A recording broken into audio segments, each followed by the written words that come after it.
I packed my bags while my husband slept. Not because I wanted to leave, not because I fell out of love, but because the man I'd given 18 years of my life to looked me dead in the eyes that evening and said, "Rose, I need you gone by morning. Don't ask questions. Don't make a scene. Just go." No explanation, no emotion, just cold, flat words that shattered everything I thought I knew. And like a fool, I believed him. I believed that after nearly 2 decades of marriage, of building a life together, of weathering every storm side by side, he deserved my obedience one last time.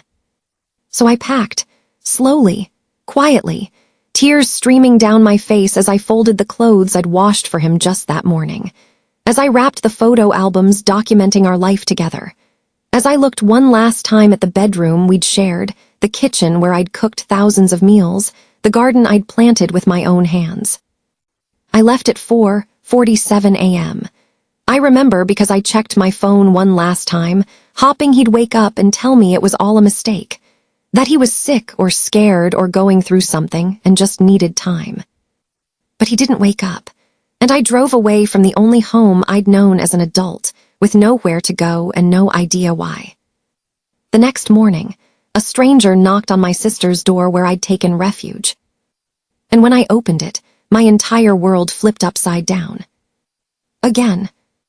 I'm looking at the numbers right now, and I have to be honest with you, it hurts. 80% of you are watching this story of a woman who gave everything, who trusted blindly, who lost it all in one night. And you're leaving without hitting subscribe. Is that who we are? People who witness betrayal and just keep scrolling. If you believe that a woman's loyalty deserves more than silent abandonment, that 18 years of devotion shouldn't end with a whispered dismissal in the dark, then prove it right now. Hit that subscribe button. Comment where you're watching from. Don't let my story be just another video you scroll past and forget. Stand with Rose.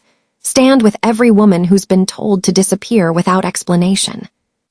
Do it now before we continue, because what happens next? You're not going to believe it. Let me take you back 24 hours before my life ended. It was a Tuesday, September 17th. I remember because it was our anniversary, 18 years since Daniel Bryant slipped that ring on my finger and promised me forever. I woke up before him like always, made his coffee exactly how he liked it, 2 sugars, a splash of cream, heated to 170 degrees because anything hotter hurt his teeth. I've been making that coffee the same way for 18 years. You'd think I'd be tired of it, but I wasn't. It was my ritual, my way of saying, I love you before words were even necessary. Daniel came down at 6:30 like clockwork, kissed my forehead like clockwork, said, "Smells good, Rose," like clockwork. Everything was clockwork, everything was normal. "Happy anniversary, baby," I said, sliding his plate across the counter. Scrambled eggs, turkey bacon, wheat toast, his Tuesday breakfast, never varied.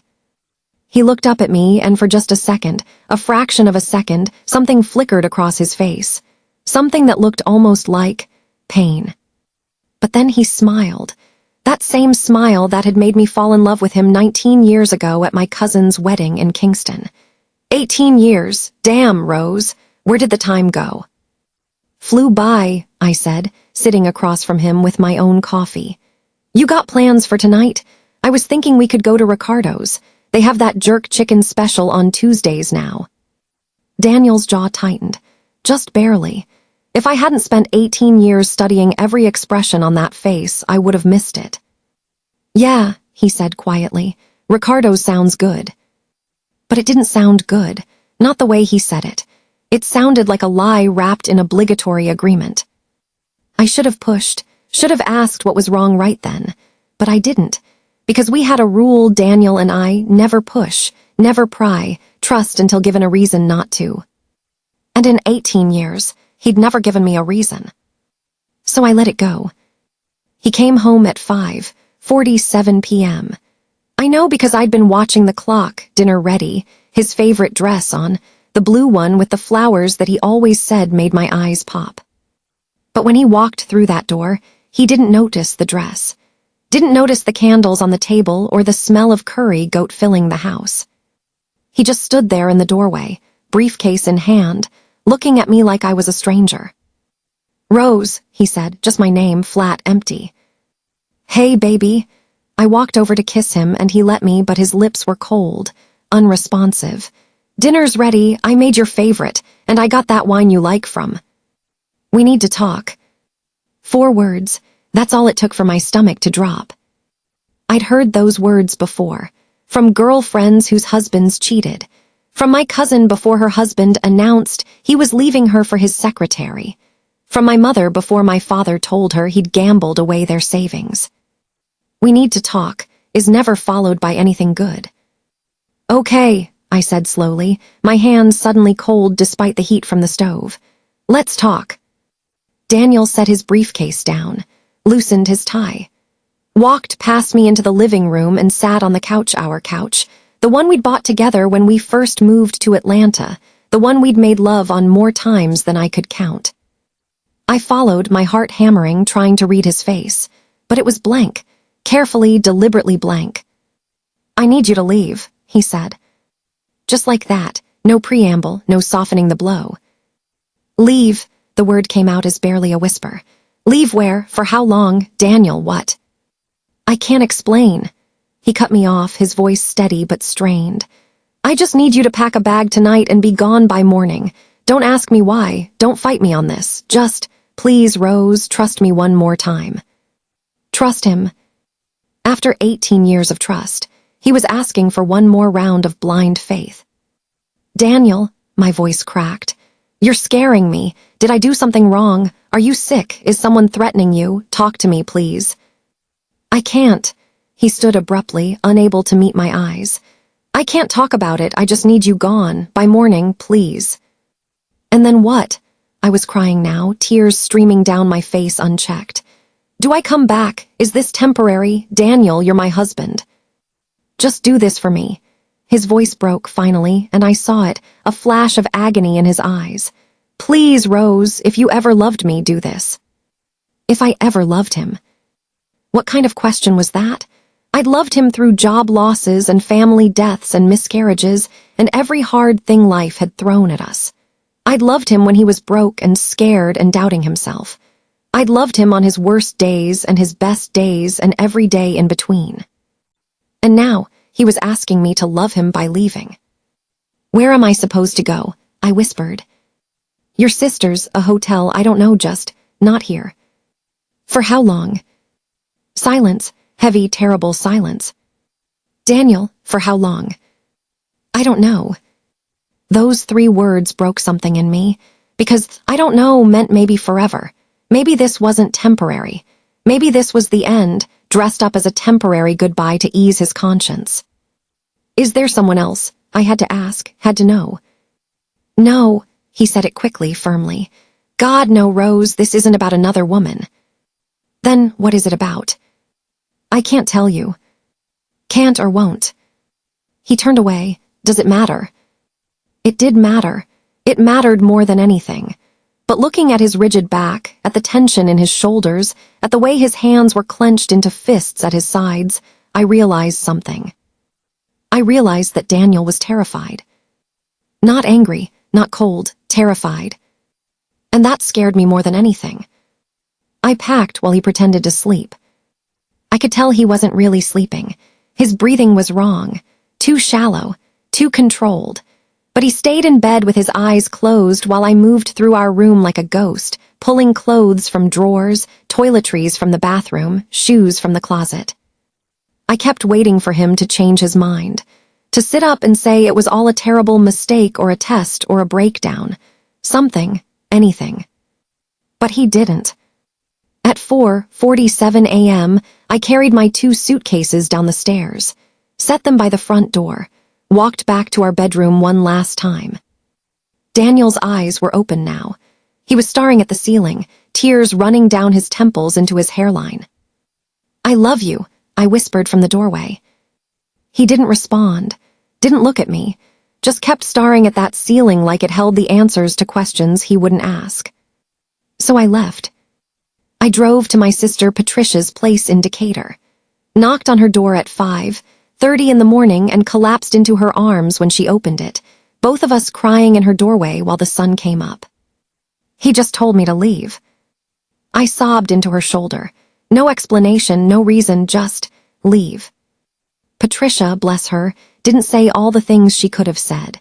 Didn't say, I told you so, or I never trusted him, or any of the things sisters say when they've been proven right about a man. She just held me, made me tea, set up the guest room, let me cry myself to sleep in her bed while she rubbed my back like our mother used to when we were little girls in Montego Bay. I slept for 3 hours, woke up disoriented, hoping it was all a nightmare. But my suitcases were still in Patricia's hallway.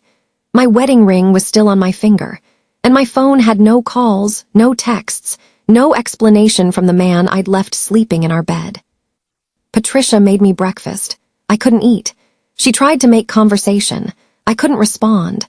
I just sat at her kitchen table, staring at nothing, trying to understand how 18 years could end with leave by morning. And then, at 11:23 a.m., someone knocked on Patricia's door. Patricia looked through the peephole and frowned. Rose, you expecting someone? No, I wasn't expecting anyone. Wasn't expecting anything anymore except maybe more pain. It's a woman, Patricia said. Young, professional-looking, has a briefcase. My heart lurched. A woman with a briefcase.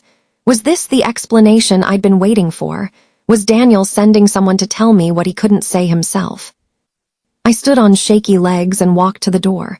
Patricia stepped aside, and I opened it. The woman on the other side was maybe 30.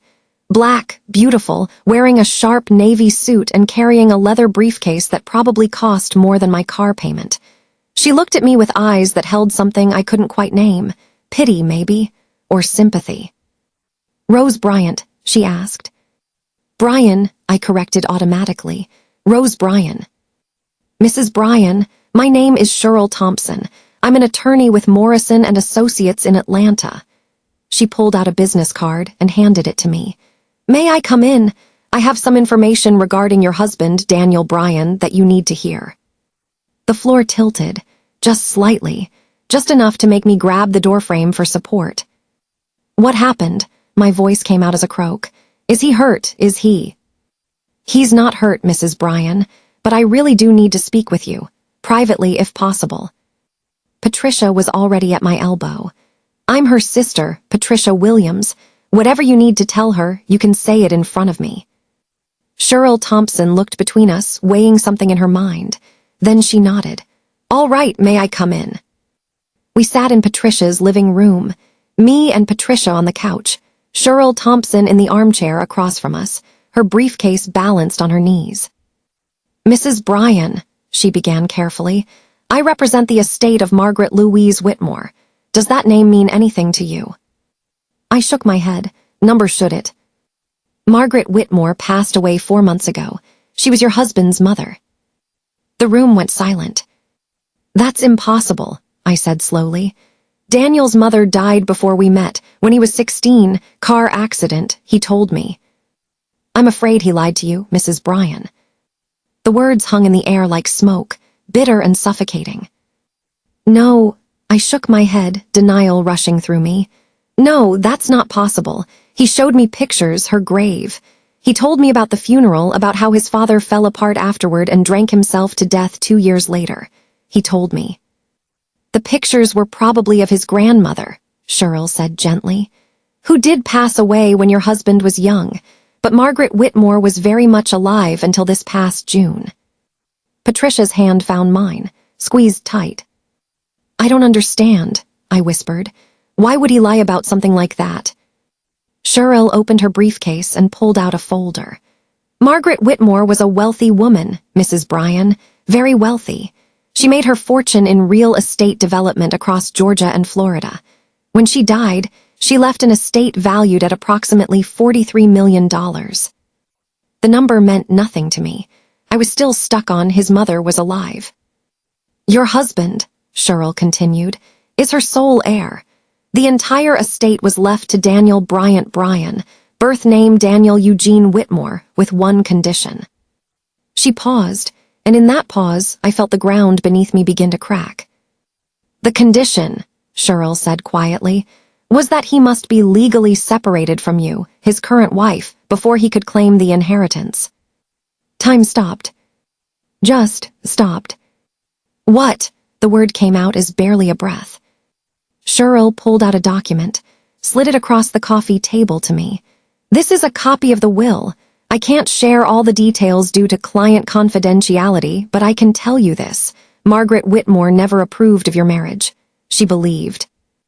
Cheryl hesitated, choosing her words carefully. She believed that Daniel married beneath his station. She made it clear in her will that if he wanted access to the family fortune, he would need to dissolve his marriage to you within 6 months of her death. If he failed to do so, the entire estate would go to charity.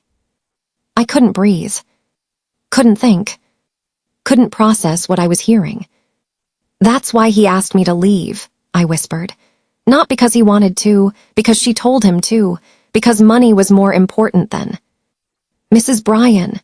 Cheryl leaned forward, and now I could name the emotion in her eyes, anger. I'm not here on behalf of your husband. I'm here on behalf of Margaret Whitmore's estate, yes, but more importantly, I'm here because your husband is trying to defraud both you and the estate. What? The will stipulates that Daniel must be legally separated. That means filing paperwork, establishing separate residences, going through the proper channels. It takes time, weeks, even months. Your husband has 6 months from the date of his mother's death, which was June 15th, to complete this process. Cheryl pulled out another document. Yesterday, September 16th, Daniel filed for legal separation in Fulton County. But he backdated several documents to make it appear that you two had been separated since mid-July. He falsified your signature on papers stating that you'd voluntarily left the marital home months ago. He created a paper trail designed to fool the estate executors into believing he'd met the conditions of the will. My hands started shaking. He forged my signature. Yes, and if those documents had gone through unchallenged, he would have inherited $43 million based on lies. More importantly, you would have walked away from an 18-year marriage with nothing. I don't care about the money. The words burst out of me. I never cared about money, I just wanted him. I know. Cheryl's voice was soft now, kind. But he cared about the money more than he cared about doing this the right way, more than he cared about being honest with you. Patricia made a sound beside me. A low, angry sound that I'd only heard a few times in our lives, usually right before she fought someone. So what happens now? Patricia demanded. That snake tried to steal from his own wife. Now, Cheryl interrupted, Mrs. Bryan has some decisions to make. She pulled out the final document from her briefcase. This is a legal separation agreement, a real one. It outlines exactly what your husband tried to cheat you out of. After 18 years of marriage, you're entitled to 50% of all marital assets, plus spousal support, plus additional compensation given the circumstances of the separation. She slid the paper toward me. If you sign this, you walk away with approximately $6 million in liquid assets, the house in Atlanta, and monthly support for the next 5 years. Daniel gets the remainder of the inheritance and his freedom. And if I don't sign, my voice sounded hollow, empty. Then Daniel misses the deadline. The entire estate goes to charity. He gets nothing. And you, well, you're still married to a man who tried to throw you away for money. I stared at the paper in front of me, at the numbers that meant nothing, at the legal jargon that spelled out the death of my marriage in clinical, precise terms. How did you find me? I asked suddenly. How did you know I was here? I've been monitoring the case since Margaret Whitmore died, Cheryl admitted. When I saw the falsified documents come through yesterday, I did some investigating, found your sister's address through public records. And when I saw a woman matching your description enter this building at 5:30 this morning carrying suitcases. She didn't finish, didn't need to. You've been watching me. I've been protecting you. There's a difference. I looked down at my hands, at the wedding ring that suddenly felt like a shackle instead of a promise. He told me he loved me, I whispered. This morning, well, yesterday morning now, he looked at me and told me he loved me. And then 12 hours later, he told me to leave. I'm sure he does love you, Mrs. Bryan. Cheryl's voice was gentle. But apparently, he loves $43 million more. Patricia wanted me to sign immediately. $6 million, Rose. $6 million. Do you know what you could do with that?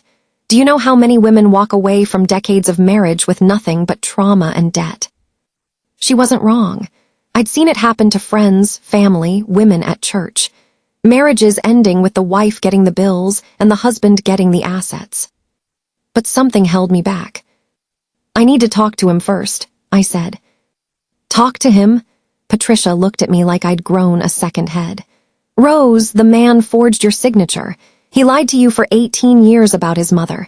He threw you out like yesterday's trash. What is there to talk about? I need to hear it from him. I stood, my legs steadier now. I need to hear him say it, that he chose money over me, that he's been lying all this time. I need to look him in the eyes and hear the truth. Cheryl closed her briefcase.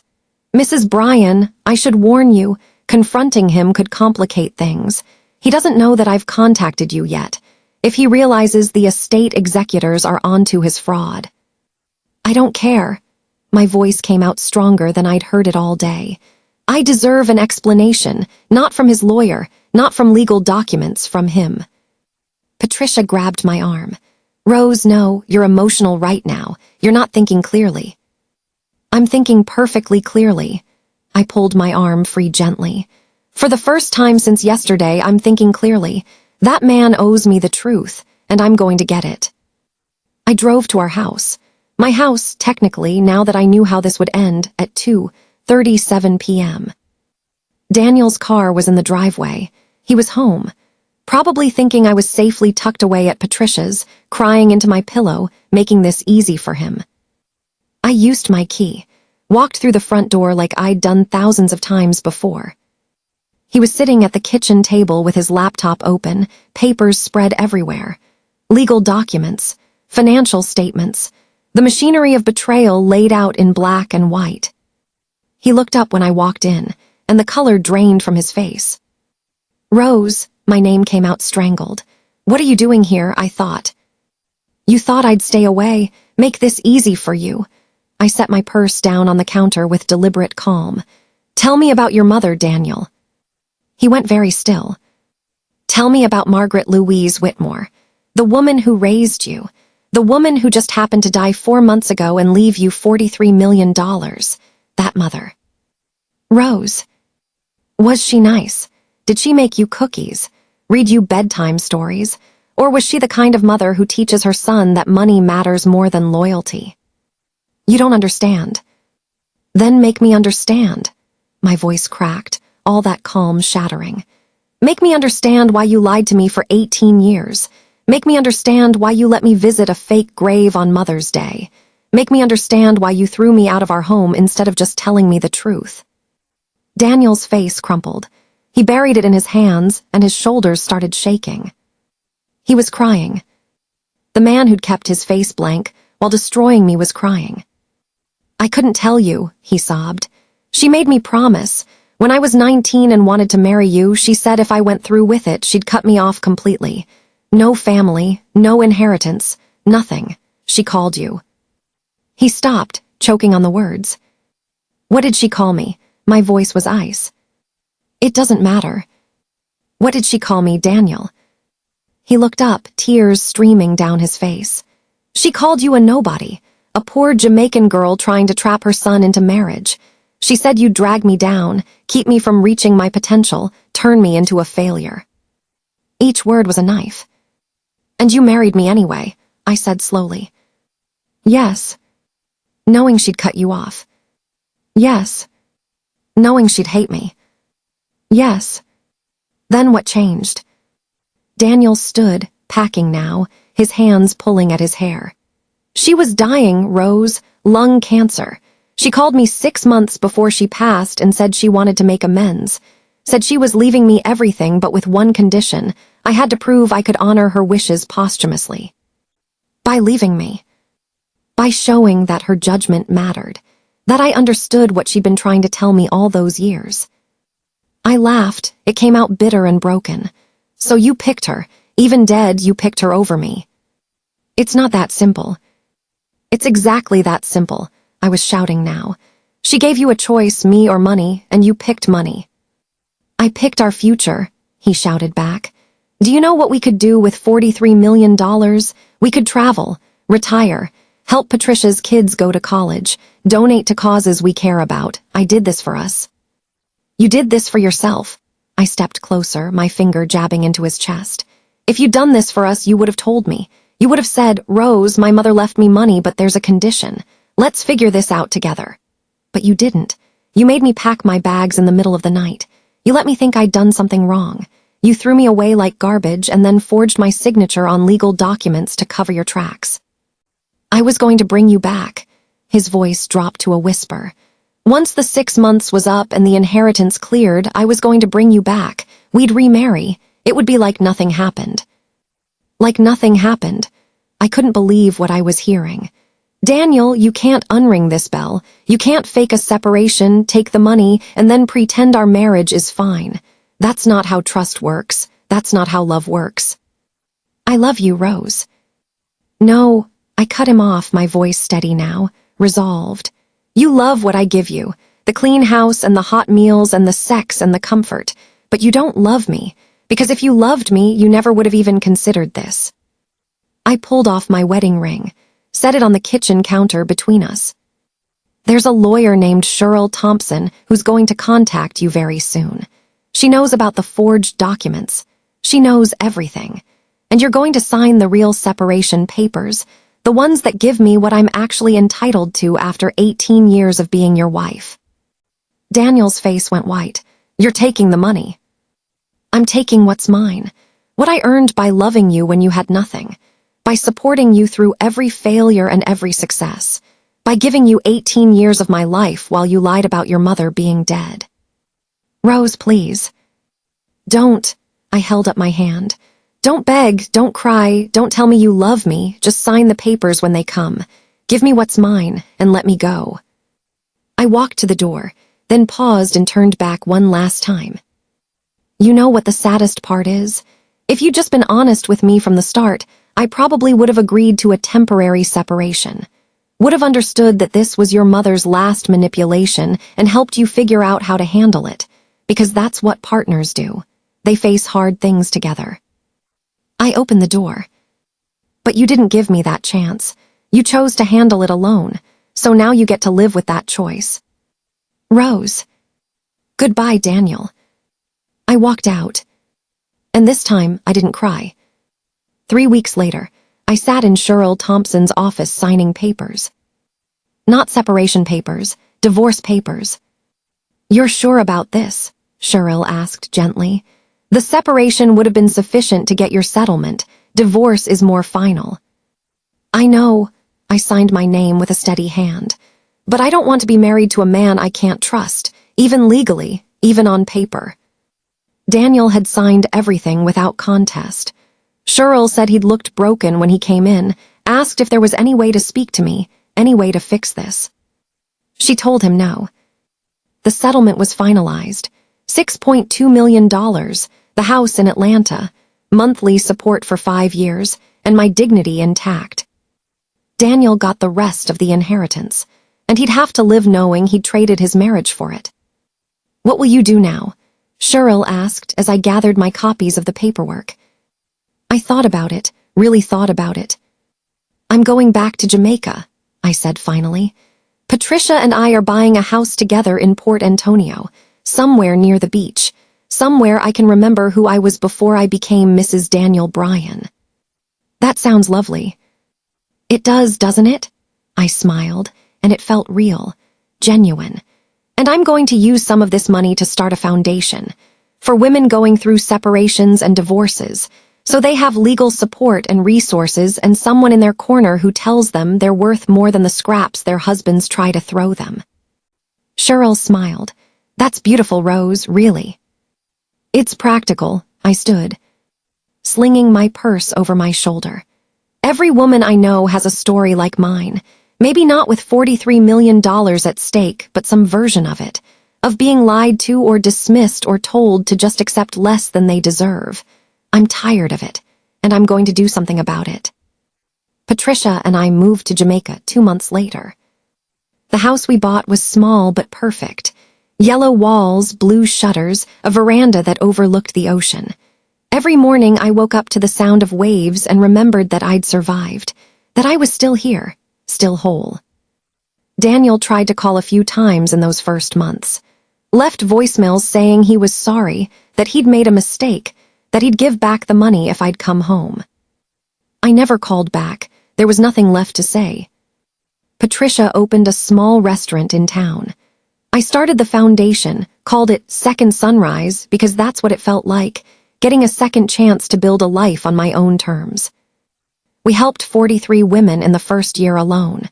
Gave them legal resources, financial counseling, housing assistance when they needed to leave quickly. Showed them that leaving didn't have to mean losing everything. One of those women was a 29-year-old named Jennifer from Toronto. Her husband had drained their joint account and left her with 2 kids and no options. We helped her find a lawyer, helped her get a job, helped her get back on her feet. She sent me a card 6 months later with a picture of her and her kids on their first vacation in years.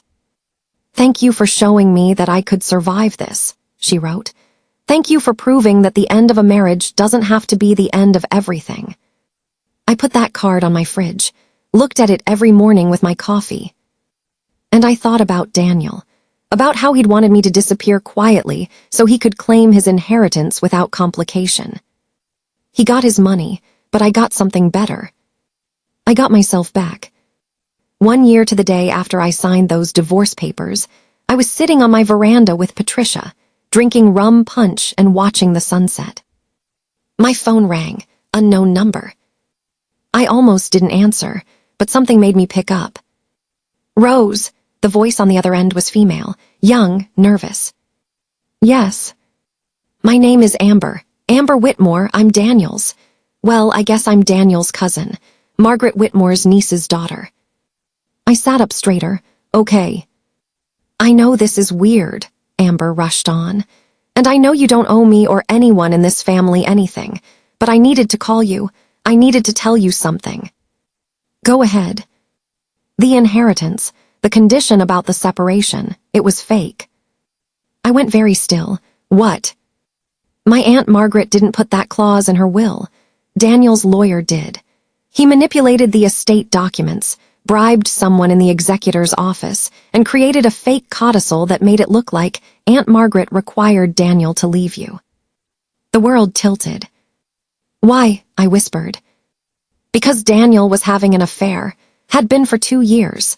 The woman was pushing him to leave you, and he needed an excuse that wouldn't make him look like the bad guy. So he created one. Blamed a dead woman for requiring what he already wanted to do." I couldn't breathe. "The real will," Amber continued, "left everything to Daniel with no conditions. He could have had the money and kept you, but he wanted both the money and his mistress, so he invented a scenario where you'd leave quietly and he'd look like the victim of impossible circumstances." "How do you know this?" My voice sounded far away. "The lawyer got caught. Different scheme, different client. When they investigated his records, they found what he'd done for Daniel. The estate is suing. There's going to be a court case. Daniel's going to lose everything, the money, his reputation, probably face fraud charges." She paused. "I know you've moved on. I know you probably don't care, but I thought you deserved to know the truth. My Aunt Margaret was a hard woman, but she wasn't cruel. She never would have forced Daniel to choose like that, and you deserve to know that this wasn't about her. It was about him." "Thank you," I managed, "for telling me." "I'm sorry," Amber whispered.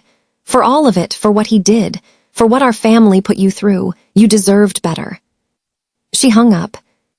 I sat there for a long time, the phone still in my hand, watching the sun sink into the ocean. Patricia came out with fresh drinks, saw my face. "What happened?" I told her everything. When I finished, she was quiet for a moment. Then, "Are you okay?" Was I okay? I'd spent a year building a new life. A year helping other women rebuild theirs. A year learning that I didn't need Daniel or his money or his lies to be whole. And now I knew the truth. That everything, the fake will condition, the manufactured urgency, the cruel dismissal, had all been a lie to cover up his affair. "Yeah," I said finally, "I'm okay." And I meant it. Because the truth didn't change what I'd built, didn't change the woman I'd become, didn't change the fact that I'd survived his betrayal and come out stronger. If anything, it confirmed what I'd already suspected, that leaving him was the best decision I'd ever made. "He's going to lose everything," Patricia observed. "Good." I took a sip of my rum punch. Some people need to lose everything before they understand what they had. We sat in comfortable silence as the stars came out. My phone buzzed. A text from Jennifer, the woman we'd helped last year. "Just got promoted to manager. Taking the kids to Disney World next month. None of this would have been possible without you. Thank you for saving my life." I smiled and showed Patricia the message. "This," I said quietly, "is what matters, not Daniel, not his lies, not his money. This, helping women find their strength again." "Amen to that." Patricia clinked her glass against mine. We sat there for hours, two sisters who'd seen the worst of what love could become and decided to build something better from the ashes. And as the waves crashed against the shore and the stars wheeled overhead, I realized something profound. Daniel had taken 18 years of my life. But he hadn't taken me. I was still here, still whole, still capable of love and trust and hope. And that was worth more than $43 million. That was worth everything. We've walked through fire together, you and I through betrayal and heartbreak and the slow, painful work of rebuilding. If this story touched you, if it made you feel seen or validated or less alone, I need you to do something for me. Hit that subscribe button. Not for me. For every woman who needs to hear that she's not crazy for feeling hurt, that she's not weak for being betrayed, that she deserves better than secrets and lies and midnight dismissals. Comment where you're watching from. Tell me if you've been through something similar. Share your story with this community so other women know they're not alone. And if you know someone who needs to hear this, a friend, a sister, a coworker who's going through a separation, share this video with them. Let them know there's a community here that understands, that believes them, that will stand with them. Because that's what we do. We stand together. We lift each other up. We refuse to let betrayal have the final word. My name is Rose Bryan. I'm 41 years old. I'm divorced. I run a foundation helping women rebuild after their marriages end. I live in Jamaica with my sister, and I wake up every morning grateful for the life I've built from the ashes of the one that burned down. This is my story, but it's also your story. It's every woman's story who's ever been told to disappear quietly so someone else could profit from her absence. And we're not disappearing anymore.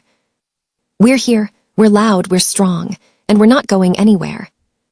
Thank you for listening. Thank you for caring. Thank you for being part of this community. Now go subscribe, leave a comment, share this video, and let's change the narrative together. Because we deserve better, and it's time the world knew it. The end.